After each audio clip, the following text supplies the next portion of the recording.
आप लोग DElEd entrance examination देने वाले हैं तो इस वीडियो को आप लोग शुरू से लेकर आखिर तक देखेगा, क्योंकि यहाँ पर मैं आप सभी लोगों के लिए वो क्वेश्चन पेपर लेकर के आ चुका हूँ जो आपके जो क्वेश्चन पेपर में दोस्तों बनने वाले हैं, चाहे जो भी शिफ्ट में हो।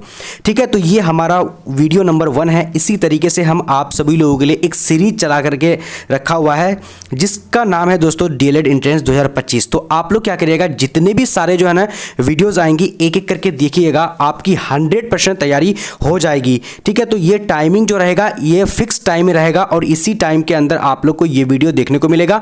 ऑल सब्जेक्ट के आपको, ठीक है, इसी तरीके से देखने को मिलेगा। और एक एक क्वेश्चन यहां पर जो है सिलेक्टिव लिया गया है, चूज किया हुआ यानी चुनिंदा क्वेश्चन लिया गया है दोस्तों, इसीलिए आप लोग कंप्लीटली वीडियो को देखिएगा और ये 80 प्रश्न को आप लोग देख लीजिएगा। यहां से आपको सीधे पेपर में कम से कम जो है ना 4-5 क्वेश्चन आपको देखने को मिल जाएगा दोस्तों। तो सबसे पहला क्वेश्चन आपकी स्क्रीन पर यहां पर क्या बोला जा रहा है, कह रहा है कि सोपानी कृषि किस राज्य में प्रचलित है। तो देखिए यहां पर हम लोग क्या कर रहे हैं, प्रैक्टिस कर रहे हैं और प्रैक्टिस में आप लोग को जवाब देते हुए चलना है। ठीक है, और अगर आप लोग न्यू हैं तो चैनल को सब्सक्राइब करके बेल आइकन को प्रेस कर लीजिए, है ना दोस्तों। तो इसका राइट आंसर की अगर बात करेंगे तो यहां पर हमारा क्या हो जाएगा, तो बी नंबर ऑप्शन, यानी सोपानी कृषि किस राज्य से प्रचलित है, तो ये उत्तराखंड, यानी हमारा बी नंबर ऑप्शन सही हो जाएगा। ठीक है, ये तीनों जो है गलत हो जाएगा। उसके अलावा दोस्तों अगला सवाल देखिए, अगला हमारे पास क्वेश्चन क्या बोला जा रहा है, कह रहा है कि सीमेंट उद्योग का सबसे यानी प्रमुख कच्चा माल क्या है। तो सीमेंट उद्योग का सबसे प्रमुख कच्चा माल की अगर बात करेंगे चूना पत्थर है, बॉक्साइट है, या फिर ग्रेनाइट है, या फिर लोहा है। तो दोस्तों इसका सही जवाब की अगर बात करेंगे तो ए नंबर ऑप्शन हो जाएगा, यानी चूना पत्थर सबसे जो कच्चा माल है दोस्तों, क्या है, कच्चा माल है। इसी से क्या बनता है, तो सीमेंट बनता है। दोस्तों आप लोगों को पूरी तरीके से देखना है, यहां से आपको सीधे आपके 100% पेपर में क्वेश्चन आएगा दोस्तों, बस यकीन होना चाहिए। आप लोग ये सारे रट लीजिएगा क्योंकि प्रैक्टिस है, प्रैक्टिस में हम आप लोग को ज्यादा डिटेल नहीं बता रहे हैं। अब यहां पर देखिए अगला, कौन भारत का सबसे बड़ा लौह उत्पादक राज्य है। तो कौन जो है सबसे यानी बड़ा लौह उत्पादक राज्य है। अब यहां पर देखिए लोहा जो उत्पादक सबसे बड़ा राज्य कर्नाटक, गोवा, उड़ीसा, झारखंड। तो इसका राइट आंसर की अगर बात करेंगे तो हमारा यहां पर ए नंबर ऑप्शन हो जाएगा, तीसरा नंबर का ए नंबर, यानी कर्नाटक जो है ना सबसे ज्यादा लोहा उत्पादन करता है। ठीक है, चलिए उसके अलावा बात करते अगला क्वेश्चन। अगला हमारे पास देखिए, रिविजन हम लोग जितना करेंगे उतना हमारा जो है ना दोस्तों अच्छा तैयारी होते जाएगा। तो हम लोग क्या कर रहे हैं, प्रैक्टिस के साथ साथ रिविजन कर रहे हैं। हम कई बार आप लोग को रिवीजन करा देंगे जिसके अंदर दोस्तों आपकी 100% सोशल साइंस और साइंस की 40 नंबर में से आप 35 नंबर इजीली ला सकते हैं दोस्तों, जो मैं आप लोगों को पढ़ा रहा हूं। तो अब यहां पर देखिए, किस खनिज को उन्हीं उद्योगों का जननी माना जाता है। नहीं, उद्योगों का जननी, जननी का मतलब क्या होता है कि वहां से पैदा होता है उद्योग, सोना को, लोहा को, तांबा को, लोहा को, मैग्नीज को। तो 4 नंबर का सही जवाब की अगर बात करते हैं तो बिल्कुल हमारा ऑप्शन नंबर सी हो जाएगा, यानी लोहा को क्या बनाता है, यानी उद्योग का जननी माना जाता है। ठीक है, अब यहां पर देखिए अगला क्वेश्चन हमारे पास क्या बोला जा रहा है कि इनमें से कौन अधात्विक खनिज का उदाहरण है। तो अधात्विक खनिज का, अधात्विक मतलब जो दोस्तों धात्विक क्या होता है, जिसके अंदर बिजली चलती है। तो अधात्विक का मतलब अगर बात करेंगे जिसके अंदर बिजली नहीं चलती है, तो सोना है, चांदी है, अभ्रक है, टीन है। तो यहाँ पर 5 नंबर का आंसर की अगर बात करेंगे तो बिल्कुल हमारा ऑप्शन सी हो जाएगा। देखिए हम आप सभी लोगों को जल्दी जल्दी बता रहे हैं, आप लोग आंसर को भी फटाफट से बताते चलिएगा, सिर्फ आंसर, बातें बिल्कुल भी नहीं कीजिएगा क्योंकि हम लोग क्या कर रहे हैं, प्रैक्टिस कर रहे हैं। अब यहाँ पर देखिए और रिवीजन कर रहे हैं, भारत में लगभग कितने प्रकार की खनिज पाए जाते हैं। तो भारत में कितने प्रकार की खनिज पाए जाते हैं, तो यहाँ पर हमारा राइट आंसर क्या होगा, 50 हो जाएगा, 100 हो जाएगा, 150 हो जाएगा, उसके अलावा 200 हो जाएगा। तो यहाँ पर 6 नंबर का हमारा सही जवाब की अगर बात करते हैं दोस्तों, तो भारत में कितने प्रकार के खनिज, यानी जो पृथ्वी के अंदर जो खोद के निकाला जाता है उसको खनिज, तो हमारा राइट आंसर 6 नंबर का क्या होगा, तो 100 तरह के खनिज पाए जाते हैं, नहीं 100, यानी करेक्ट आंसर बी हो जाएगा। उसके अलावा बात करते हैं अगला क्वेश्चन हमारे पास क्या बोला जा रहा है, चरक का संबंध किस देश से है था। तो चरक का संबंध जो दोस्तों किस देश से था, म्यांमार से, श्रीलंका से, भारत से और नेपाल से। तो यहां पर हमारा 7 नंबर का सी नंबर होगा, नहीं चरक का संबंध किससे दोस्तों, तो यहां पर भारत से है, चरक। ठीक है, चरक। ठीक है दोस्तों, चलिए उसके अलावा बात करते हैं अगला क्वेश्चन। अगर आप लोगों को कोई भी डाउट हो, प्रॉब्लम हो तो आप लोग बोल दीजिएगा, मैं आप लोग को अगले नेक्स्ट वीडियो में अच्छे से समझाने की कोशिश कर दूंगा। और वैसे भी यहाँ पर मैं ज़्यादा समझाने रहा हूँ, सिर्फ और सिर्फ आप लोग को आंसर बताते हुए चल रहा हूँ क्योंकि हम लोग क्या कर रहे हैं, प्रैक्टिस कर रहे हैं। अब यहाँ पर देखिए, भारत का प्रथम तेल शोधक कारखाना कहाँ पर स्थित है। तो भारत में जो तेल शोधक कारखाना की अगर बात करें दोस्तों कहाँ पर है, मथुरा में, बरौनी में, डिगबोई में, गुवाहाटी में। तो अगर बिहार की अगर बात करेंगे तो बरौनी में आपको देखने को मिलेगा, लेकिन यहाँ पर भारत बोला गया ना, तो भारत यानी डिगबोई जो कहाँ पर है दोस्तों, तो असम के अंदर आपको देखने को मिलता है ना। उसके अलावा बात करते हैं अगला सवाल। अगला क्वेश्चन हमारे पास क्या बोला जा रहा है कि मैग्नीज उत्पादन का सबसे जो है ना यानी भारत का विश्व का यानी क्या स्थान है। तो मैग्नीज जो उत्पादन करता है भारत का यानी कौन सा स्थान है। तो इसका सही जवाब की अगर बात करेंगे 9 नंबर का क्या होगा, तो हमारा सी नंबर तृतीय स्थान है। मैग्नीज जो है ना तृतीय स्थान हो जाएगा, यानी विश्व का पूरी दुनिया में सबसे ज़्यादा तीसरा स्थान की अगर बात करेंगे तो मैग्नीज कहाँ पर उगता है, तो यानी कहाँ पर मिलता है, तो यहाँ पर तृतीय हो जाएगा। ठीक है साथियों। और पहला की अगर बात करेंगे तो चीन के अंदर। अब यहाँ पर देखिए अगला हमारे पास क्वेश्चन क्या बोला जा रहा है, कह रहा है कि मरुस्थलीय मृदा का विस्तार निम्न में से कहाँ से है। तो मरुस्थलीय मृदा का विस्तार निम्न में से कहाँ से है। तो मरुस्थलीय की अगर बात करेंगे यानी जो यानी दोस्तों मरुस्थल जैसे हम लोग रेगिस्तान उसको बोल सकते हैं। तो मृदा का विस्तार निम्न में से कहाँ से है, उत्तर प्रदेश, राजस्थान, कर्नाटक और महाराष्ट्र। तो सबसे ज़्यादा मरुस्थल कहाँ पर मिलेगा, तो 10 नंबर का हमारा बी नंबर राजस्थान के अंदर मिलता है। ठीक है दोस्तों, राजस्थान के अंदर नहीं जो हमारा रेगिस्तान है थार रेगिस्तान वहीं पर मिलता है। ठीक है। अब यहाँ पर देखिए अगला हमारे पास क्या बोला जा रहा है, विश्व का सबसे बड़ा अगर बात करते हैं रेगिस्तान कहाँ है, तो सहारा रेगिस्तान है। अब देखिए इनमें किस बंदरगाह से लोहे का निर्यात किया जाता है। तो किस बंदरगाह से, यानी बंदरगाह की अगर बात करेंगे जो दोस्तों नहीं पानी जहाज जहाँ पर रोका जाता है, तो किस सबसे ज़्यादा लोहे का निर्यात यानी भेजा जाता है, कहाँ निर्यात किया जाता है। तो यहाँ पर करेक्ट आंसर 11 का डी नंबर यानी विशाखापट्टनम। और विशाखापट्टनम ये कहाँ पर है दोस्तों, तो विशाखापट्टनम आप लोग कॉमेंट सेक्शन के अंदर बताइएगा विशाखापट्टनम है कहाँ। अब यहाँ पर देखिए काली मृदा का दूसरा नाम क्या है, तो काली मृदा का बलुआ है, उसके अलावा रेगुर है, उसके अलावा साल है, उसके अलावा पर्वती है। तो 12 का राइट आंसर की अगर बात करेंगे तो बी नंबर होगा। बी नंबर में क्या होगा, रेगुर। काली मिट्टी का नाम क्या है, रेगुर है। और रेगुर की अगर बात करेंगे तो यहाँ पर कपास सबसे ज़्यादा उगता है, कपास सबसे ज़्यादा उगता है साथियों। ठीक है, चलिए उसके अलावा बात करते हैं अगला सवाल हमारे पास क्वेश्चन नंबर 13 है। क्या बोला जा रहा है, कह रहा है कि प्राकृतिक संसाधनों के संरक्षण हेतु 1968 ईस्वी में कौन सा क्या हुआ था, कन्वेंशन हुआ था। यानी प्राकृतिक संसाधनों का संरक्षण करने के लिए जो 1968 में जो है ना क्या दोस्तों, यानी 1968 में यानी एक क्या आया था, यानी एक एक्ट आया था, कानून आया था। तो वो कौन सा था, तो 13 का राइट आंसर की बात ए नंबर यानी अफ्रीका कन्वेंशन आया था। ठीक है, चलिए उसके अलावा बात करते हैं अगला क्वेश्चन हमारे पास क्या बोलते हैं, प्लास्टर ऑफ पेरिस किससे बनाया जाता है। तो प्लास्टर ऑफ पेरिस की अगर बात करेंगे डोमोलाइट से, उसके अलावा जिप्सम से, उसके अलावा प्लेटिनम से, उसके अलावा यानी कायनाइट से। तो इसका राइट आंसर की अगर बात करेंगे तो जिप्सम से, यानी हमारा सही जवाब बी नंबर ऑप्शन सही हो जाएगा।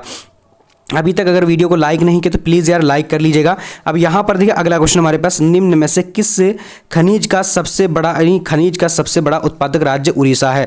तो निम्न में से किस खनिज का यानी कौन सा ऐसा खनिज जो क्या है कि सबसे बड़ा उड़ीसा जो है ना उत्पादन करता है। तो यहाँ पर क्या अयस्क, लौह अयस्क, तांबा, टीन, उसके अलावा मैग्नीज। तो 15 का हमारा राइट आंसर की अगर बात करते हैं तो बिल्कुल हमारा ऑप्शन नंबर क्या होगा, D number manganese correct answer हो जाएगा। क्या होगा, मैग्नीज हो जाएगा। ठीक है, उसके अलावा बात करते हैं भारत में यानी तांबा का कुल भंडार कितना है। तो भारत में कितना जो है तांबा मिलता है, तो 100 करोड़ टन मिलता है, या फिर यहाँ पर देखिए फटाफट से 125 है, उसके अलावा 150 करोड़ टन या फिर 175। तो इस सही जवाब की बात करेंगे तो 16 नंबर का बी नंबर हो जाएगा, यानी 125 करोड़ टन जो है ना यानी भारत में कुल भंडार है।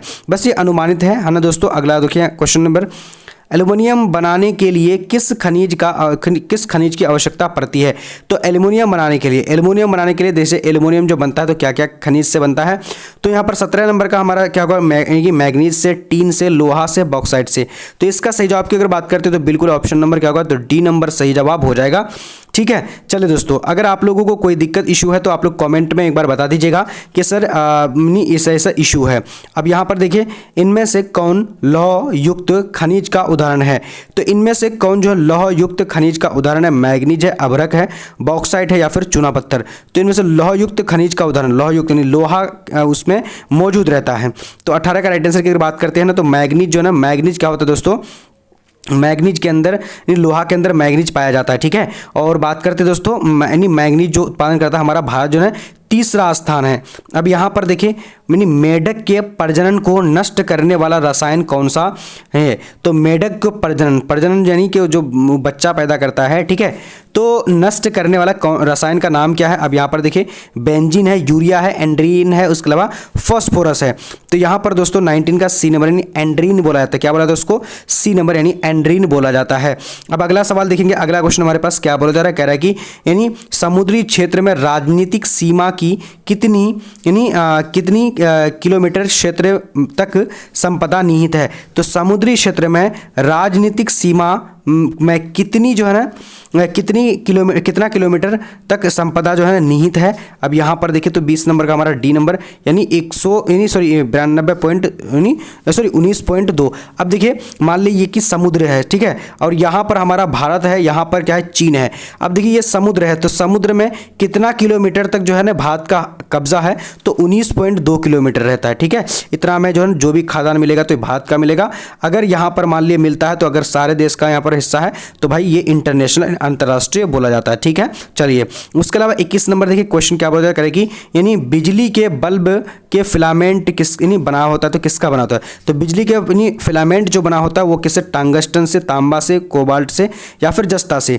तो 21 नंबर का क्या हो जाएगा, तो ए नंबर हो जाएगा, यानी ए नंबर हो जाएगा, टंगस्टन से बना होता है। देखिए दोस्तों बहुत ज़्यादा मोस्ट इंपॉर्टेंट क्लास है। आप लोगों को करना क्या है, अगर एक बार देख लेते हैं तो आप 2 बार 3 बार करके एक एक वीडियो को देखिएगा, आपको यहाँ से समझ में आने लगेगा, ठीक है दोस्तों। बस याद रखिएगा दोस्तों, क्योंकि बहुत बड़ा एग्जाम नहीं है कि आप बहुत अंदर से जाकर के पढ़िएगा, ठीक है। मैं आप लोगों को समझा नहीं रहा हूं, क्वेश्चन को नहीं सिर्फ रिवीजन करा रहा हूं, है ना। अब यहां पर देखिए वन स्थिति रिपोर्ट के अनुसार भारत में वन का विस्तार है, तो भारत में वन का विस्तार कितना है, तो 22 नंबर का हमारा सही जवाब की अगर बात करते हैं तो बिल्कुल बी नंबर ऑप्शन हो जाएगा, यानी 20.55% भौगोलिक क्षेत्र, यानी हमारा बिल्कुल बी नंबर ऑप्शन सही हो जाएगा। उसके अलावा बात करते हैं अगला क्वेश्चन हमारे पास क्या बोला जा रहा है, कह रहा है कि किस खनिज में यानी भारत सुसंपन्न है। सुसंपन्न मतलब बहुत ज्यादा खनिज यहां पर देखने को मिलता है, कौन सा ऐसा खनिज, तो 23 नंबर का हमारा सही जवाब की अगर बात करते हैं तो सी नंबर होगा, सी लोहा हमारा बिल्कुल सही हो जाएगा, ठीक है। उसके अलावा बात करते हैं अगला क्वेश्चन हमारे पास क्या बोला जा रहा है, कह रहा है कि कौन सी मिट्टी कपास की खेती के लिए सर्वोत्तम मानी जाती है, तो कौन सी मिट्टी, मैं अभी आप लोग को बताया था। देखिए दूसरा नाम क्या है, रेगूर मिट्टी है, और उसी का नाम क्या है दोस्तों, तो यानी काली मिट्टी। काली मिट्टी हमारा बिल्कुल ऑप्शन नंबर सी हो जाएगा। उसके अलावा बात करते हैं अगला क्वेश्चन हमारे पास क्या बोला जा रहा है, कह रहे कि झारखंड का कोडरमा किस खनिज के लिए उत्पादन के लिए प्रसिद्ध है, तो झारखंड का कोडरमा जो है ना, कोडरमा की अगर बात करें दोस्तों एक जगह का नाम है, तो किस खनिज के लिए, तो सही जवाब की अगर बात करें 25 नंबर का ए नंबर अभ्रक के लिए है, ठीक है, अभ्रक के लिए, है ना। और अभ्रक सबसे ज्यादा भारत ही उत्पादन करता है, ये आप लोगों को ध्यान रखना है। उसके अलावा यहाँ पर देखिए इसको भूरा हीरा भी बोला गया है, भूरा हीरा, ठीक है, अभ्रक को ही।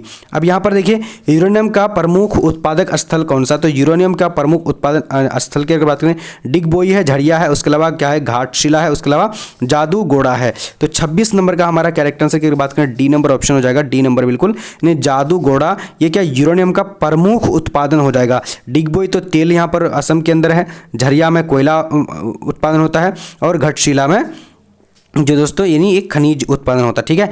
अब यहाँ पर देखिए उड़ीसा किस खनिज का सबसे बड़ा उत्पादक है, तो उड़ीसा की अगर बात करें किस खनिज का सबसे बड़ा उत्पादक है, तो ये कई बार आ चुका है, तो मैग्नीज जो है ना, उड़ीसा के अंदर मैग्नीज सबसे ज़्यादा पाया जाता है, ठीक है।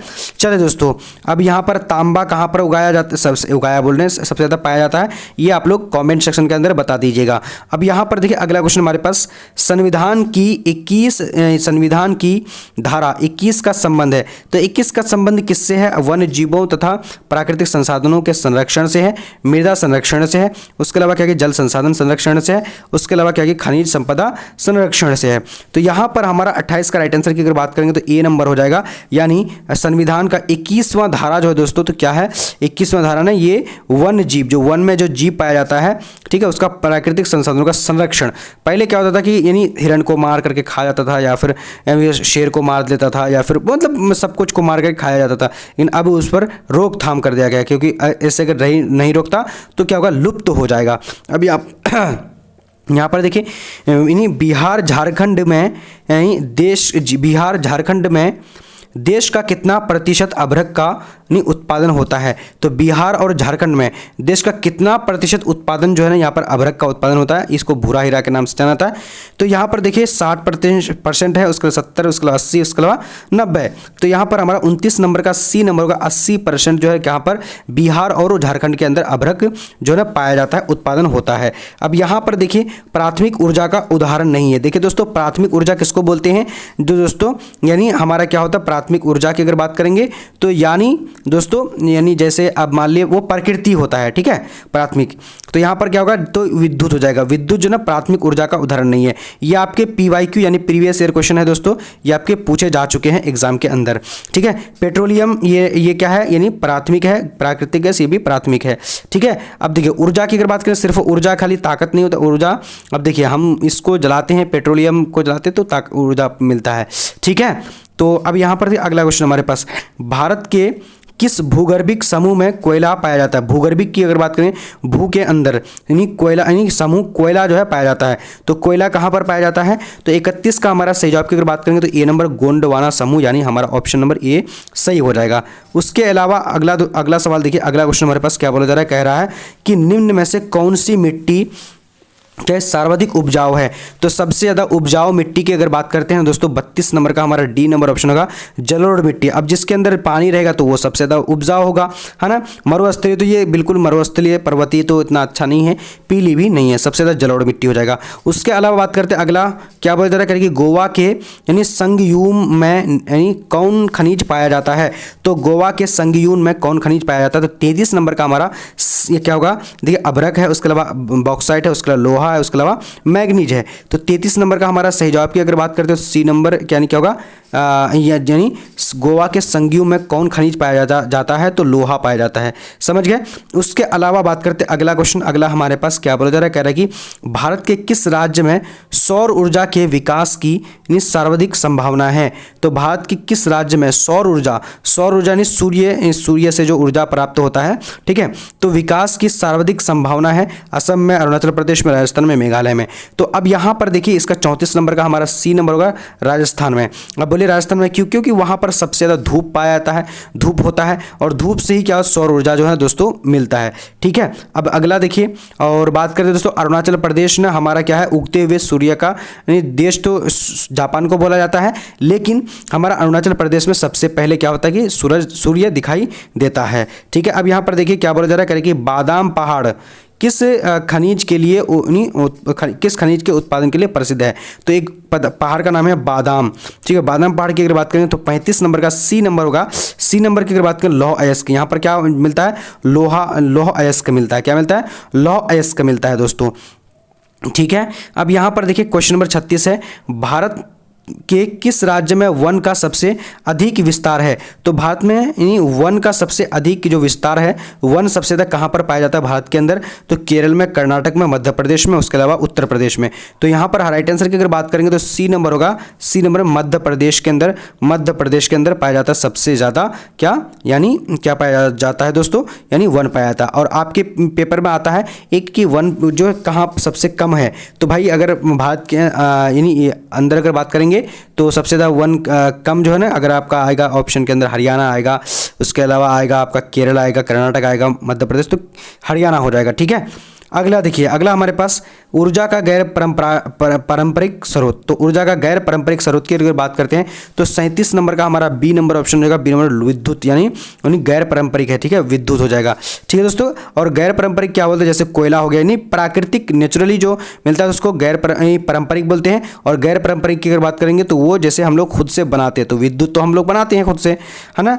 अब यहाँ पर देखिए अगला सवाल, अगला क्वेश्चन क्या बोला जा रहा है, कह रहा है कि इनमें से कौन मैग्नीज का महत्वपूर्ण उत्पादक नहीं है? तो मैग्नीज का महत्वपूर्ण उत्पादक सबसे ज़्यादा उड़ीसा में पाया जाता है मैग्नीज, लेकिन कर्नाटक की अगर बात करेंगे, तमिलनाडु, कौन सा जो नहीं पाया जाता है, मैग्नीज उत्पादन नहीं करता है, ठीक है, महत्वपूर्ण नहीं है।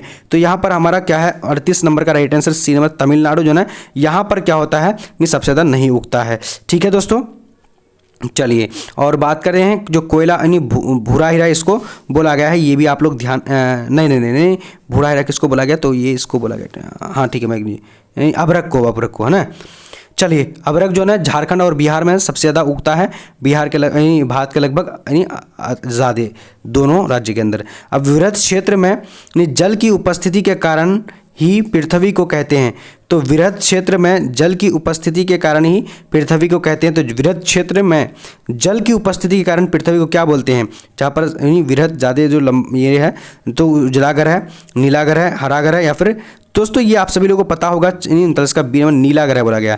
पृथ्वी में सबसे ज़्यादा क्या दोस्तों 4% में कितना 3/4 यानी दोस्तों 3% पानी है और 1% सिर्फ क्या है यानी सूखा है, तो इसीलिए इसको नीला ग्रह भी बोला गया है ना। लाल ग्रह तो आपको पता होगा लाल ग्रह कौन सा, और चमकीला ग्रह किसको बोला गया है यानी शुक्र को चमकीला ग्रह बोला गया, ये भी आप लोग को ध्यान रखना। अब यहाँ पर देखिए अगला क्वेश्चन हमारे पास क्या बता रहा है, ज्वारीय एवं तरंग ऊर्जा उत्पादन हेतु यानी अनुकूल परिस्थितियां कहाँ पाई जाती है। तो अनुकूल परिस्थितियां यानी ज्वारीय एवं तरंग ऊर्जा उत्पादन, तरंग ऊर्जा की अगर बात करेंगे दोस्तों यानी जैसे पानी से जो ऊर्जा उत्पादन करते हैं उसी को बोलते हैं। तो दोस्तों यहाँ पर सही जवाब की बात करें 40 नंबर का बी नंबर होगा, नहीं क्या होगा खंबात की खारी। क्या खंबात की खारी। देखिए दोस्तों वैसे तो मैं आप लोगों को 80 क्वेश्चन पढ़ाने वाला था, लेकिन देखिए इसी तरीके से सीरीज हम आप सभी लोगों के सामने में लेकर आए हैं। तो ऐसे क्या लाना चाहिए, ऐसे प्रैक्टिस आप लोगों को करना चाहिए कि दोस्तों आप सिर्फ हम लोग क्या करते हैं कि सिर्फ क्वेश्चन और आंसर बताते हैं, ज़्यादा इसको डीपली में नहीं समझा। तो प्रैक्टिस अच्छा लगता है तो आप लोग लाइक करिएगा, और अगर आप लोग चाहते हैं दूसरा पार्ट तो कॉमेंट सेक्शन में क्या लिखिएगा यानी दूसरा पार्ट लिख लीजिएगा। क्या लिख लीजिएगा दूसरा पार्ट चाहिए तो आप लोग बोल दीजिएगा। इसी तरीके से आप लोग कम से कम यानी 2000 क्वेश्चन अगर पढ़ा दूंगा तो आपका 100% आपका निकल जाएगा। यहाँ से बहुत सारे प्रीवियस ईयर क्वेश्चन में आए हुए हैं। तो देखिए आज का क्लास कैसा लगा कमेंट सेक्शन में अंदर प्यारा प्यारा कमेंट आप लोग जरूर बता दीजिएगा, ठीक है। और ऐसे आप लोगों को क्लास कैसा लग रहा है, ये क्या है दोस्तों रिकॉर्ड करके इस तरीके से मज़ा आता है या फिर नहीं आता, आप लोग जरूर से जरूर बताइएगा। और टाइमिंग जो अगर बात करेंगे तो 7 यानी AM को रहेगा, यानी सुबह 7 AM को, ठीक है। आप लोग जरूर बताइएगा दोस्तों कमेंट सेक्शन में। अगर वीडियो अच्छा लगे तो प्लीज़ लाइक करके शेयर भी जरूर करिएगा, यानी चैनल को सब्सक्राइब करिए न्यू स्टूडेंट, ठीक है। तो मिलते हैं अगली क्लास में, तब तक के लिए जय हिंद जय भारत।